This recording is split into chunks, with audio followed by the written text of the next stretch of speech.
Apa yang membuat orang itu bersedia mati untuk bangsa yang sebagian besar anggotanya itu tidak mereka kenali?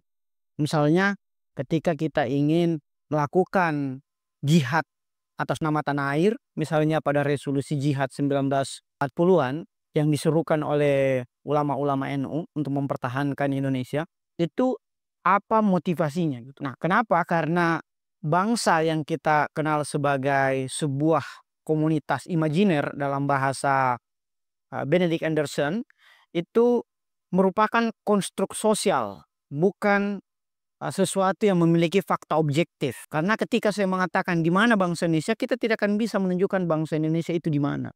Ini sama persis seperti gagasan Yuval mengenai fiksi, yaitu realitas intersubjektif yang dipahami oleh banyak orang. Ada 3 realitas kata Yuval Noah Harari dalam bukunya Sapiens. Pertama, realitas objektif. Saya, gelas ini, realitas objektif. Realitas subjektif yang kedua, perasaan saya, pemikirannya Akso, pendapatnya Nora.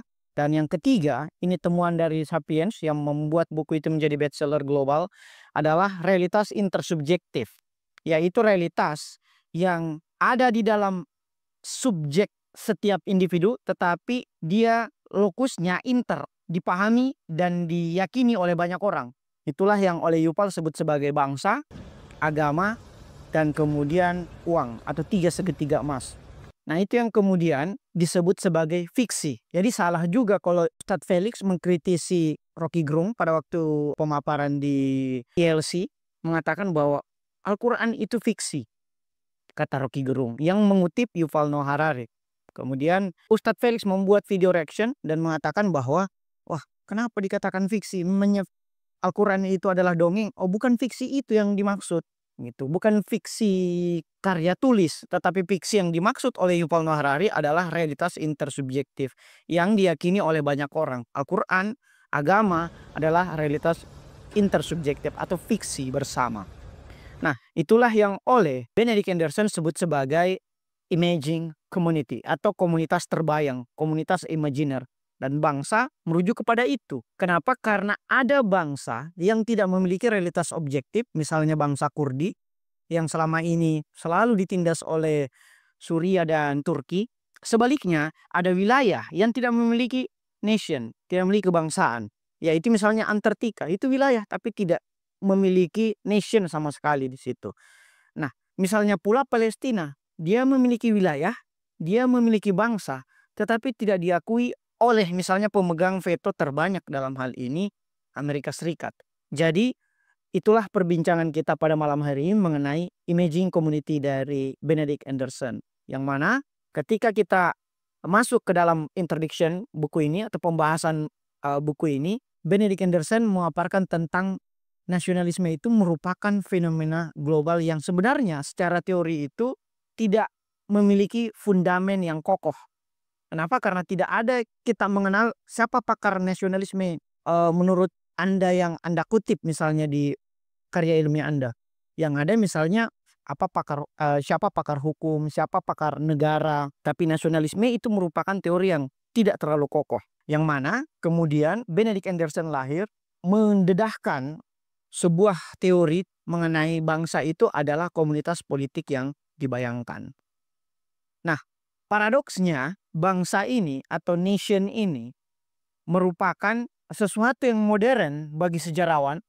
Misalnya bagi pakar sejarah, bangsa itu modern karena umat manusia dulunya tidak mengenal bangsa. Tetapi bagi kalangan nasionalis, bangsa ini sesuatu yang sifatnya kuno. Makanya disebut paradoks. Paradoks yang kedua terhadap bangsa adalah sesuatu yang dianggap universal dalam konsep bahwa bangsa itu universal. Bangsa Indonesia misalnya dari Aceh sampai Papua.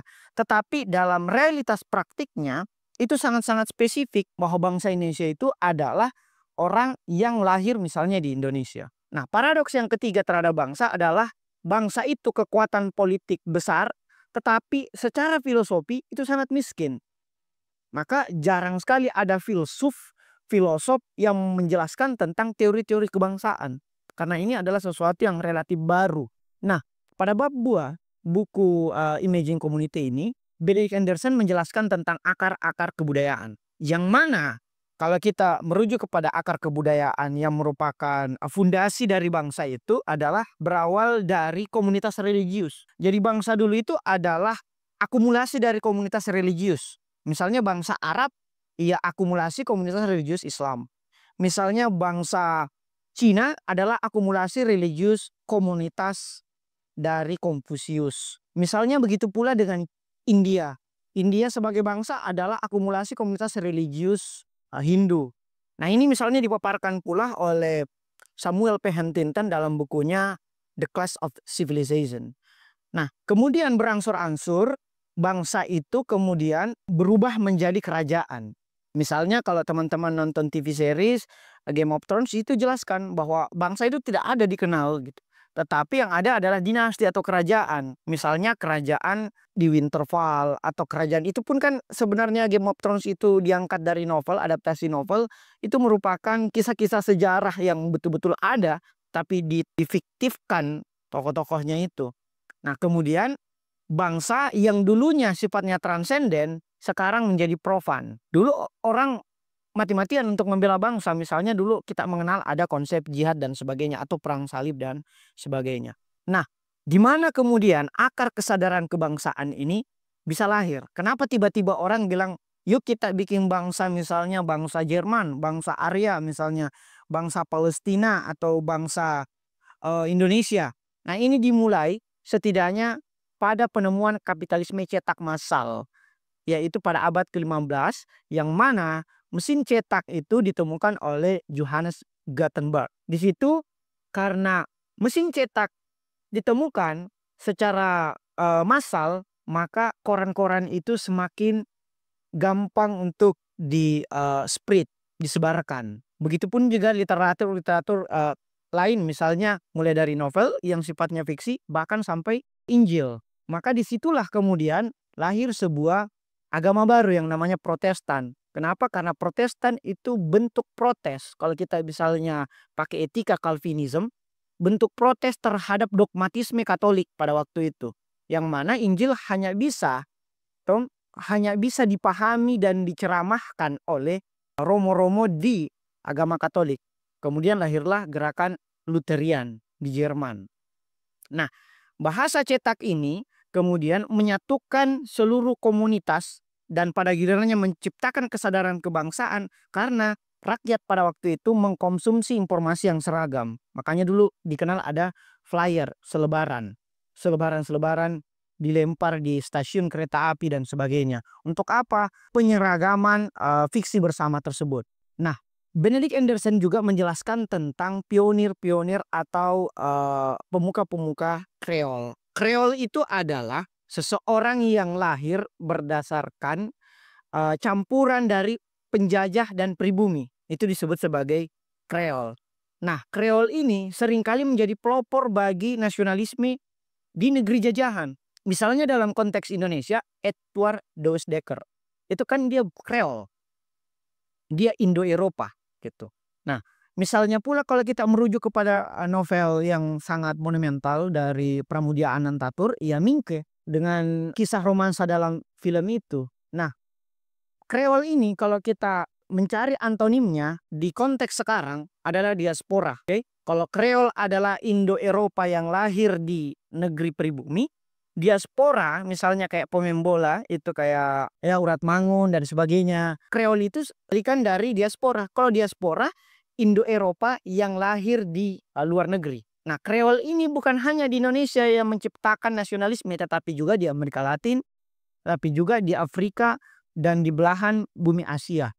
Kreol-Kreol itu. Nah, Kreol ini kemudian bersinergi dengan elit lokal untuk menciptakan kesadaran kebangsaan dan membuat basis gerakan nasionalisme. Misalnya di Indonesia adalah 3 serangkai antara Suhardi Suryadiningrat atau Ki Hajar Dewantara, Cipto Mangunkusumo, dan Douws Dekker itu sendiri. Yang kemudian kritik dari para tokoh 3 serangkai ini membuatnya diasingkan di Belanda. Nah, penjajah atau negara Hindia Belanda misalnya dalam konteks Indonesia itu seringkali menggunakan bahasa sebagai pembentuk identitas. Disinilah kaitannya misalnya Sumpah Pemuda menjadi sangat relevan, yaitu menjunjung tinggi bahasa persatuan. Supaya apa? Membedakan antara bahasa yang diresmikan oleh Hindia Belanda dan bahasa yang mempersatukan bangsa Indonesia itu sendiri. Makanya pada Kongres Kepemudaan 1926, bahasa yang digunakan masih bahasa Belanda. Tetapi 2 tahun kemudian, Kongres Kepemudaan 1928, 28 Oktober, sudah menggunakan bahasa Indonesia dan memasukkan bahasa Indonesia sebagai bahasa persatuan yang ada dalam Ikrar Sumpah Pemuda tersebut. Ini sebenarnya mengikuti model di Eropa. Makanya tidak heran misalnya ketika kita lihat negeri jajahan itu selalu menggunakan bahasa penjajahnya. Kita ambil contoh India, Malaysia, Singapura, negeri-negeri persemakmuran Inggris lainnya. Nah di Indonesia karena adanya momentum Sumpah Pemuda kita memahami sebuah bahasa baru yang namanya bahasa Indonesia. Yang mana sebelumnya itu tidak dikenal sama sekali. Karena yang ada adalah bahasa Melayu, bahasa Jawa, atau sekalian bahasa Belanda. Nah selanjutnya Benedict Anderson juga menjelaskan tentang nasionalisme resmi. Bahwa nasionalisme resmi adalah nasionalisme yang disponsori oleh negara. Jangan salah, dulu Hindia Belanda juga ada DPR-nya namanya Volkskrant. Bahkan sebelum Hindia Belanda ada, masih dalam tahapan VOC, sudah ada konstitusinya.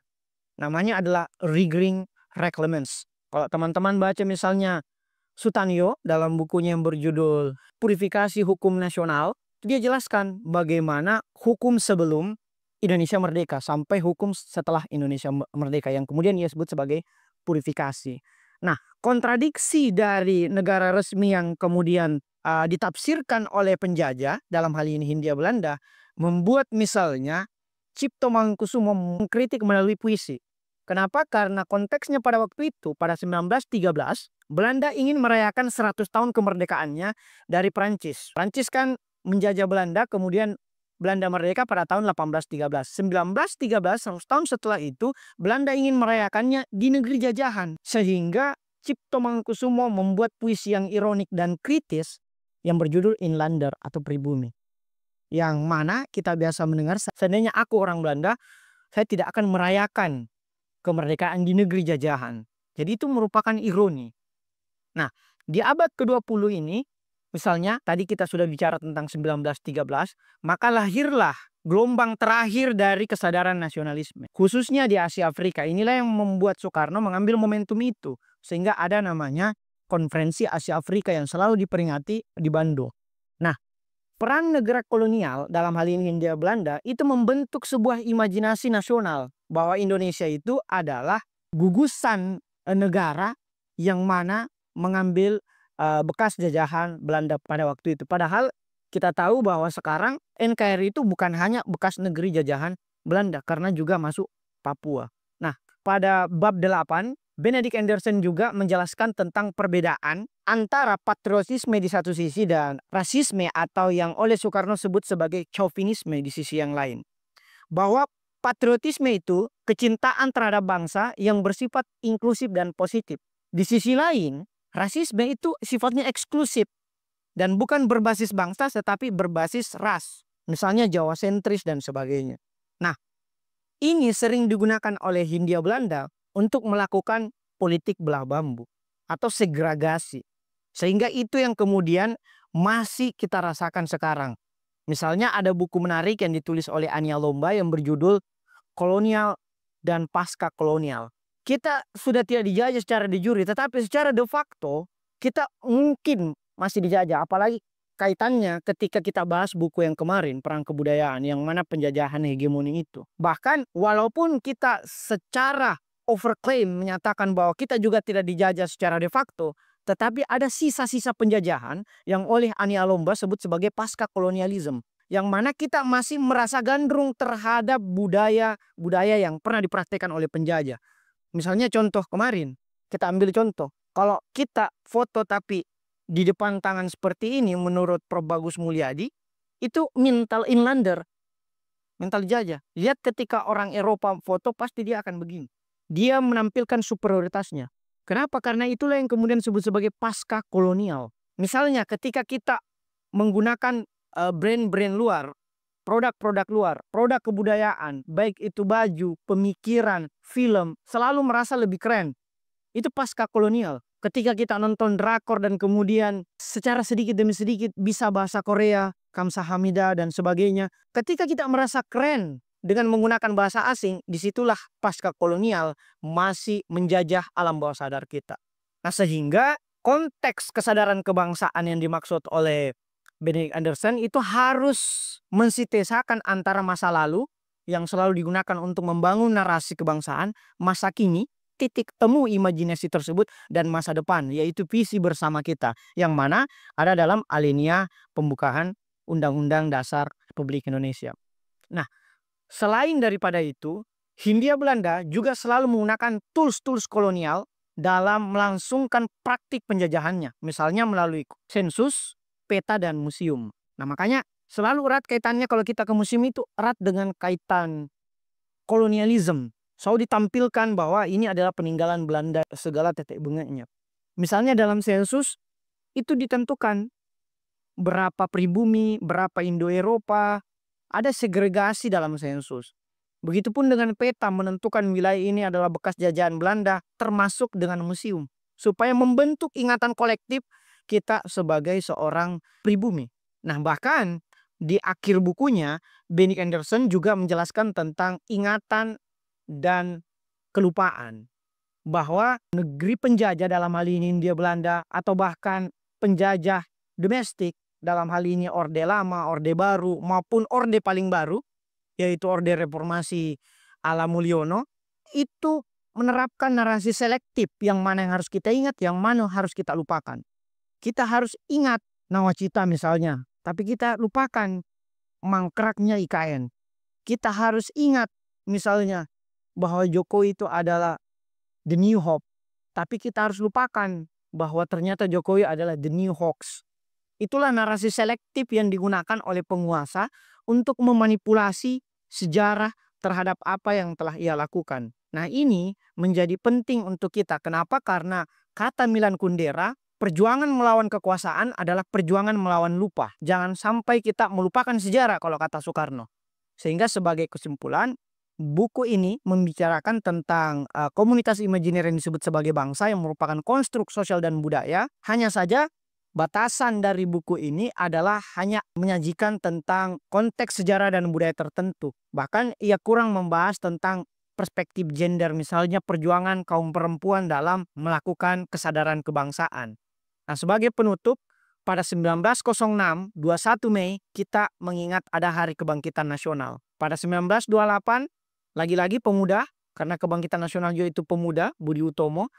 1928, Sumpah Pemuda, Jong Java, Jong Ambon, dan sebagainya. 1945, lagi-lagi pemuda di Rengas Dengklok. Kalau nggak ada pemuda, mungkin kita belum merdeka pada waktu itu. Kalau nggak ada golongan muda, misalnya Sukarni Wikana yang menculik Soekarno dan Hatta. 1965-66, jatuhnya rezim Orde Lama, juga pemuda, Angkatan Sohogi. Dan 1998 juga anak muda, itu reformasi. Pertanyaannya sekarang, pemuda kita itu telah melakukan gerakan sosial apa? Kita melihat banyak pemuda kita yang sangat gandrung terhadap TikTok, Instagram, tetapi tidak membawa serta perubahan sosial. Terima kasih. Wassalamualaikum warahmatullahi wabarakatuh.